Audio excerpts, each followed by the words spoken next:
তো বন্ধুরা, মুম্বাইয়ের ছাবড়িতলায় এসে গেছে চরম একটা ভূমিকম্প। যেখানে আমি খাচ্ছিলাম একটা ললিপপ, হঠাৎই আমার হাত থেকে ললিপপটা পড়ে যায়। চরম একটা আতঙ্কের পরিবেশ সৃষ্টি হয়েছে। আমরা কথা বলি সরাসরি এখানকার বাসিন্দাদের সাথে।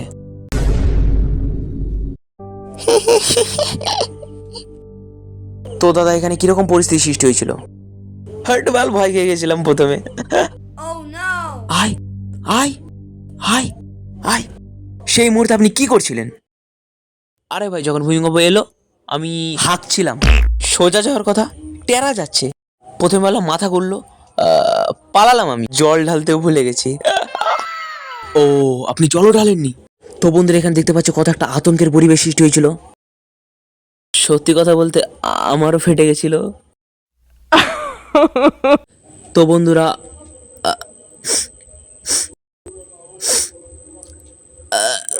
জল ঢালেননি কেন? ছুঁচুও মনে হয় করিনি।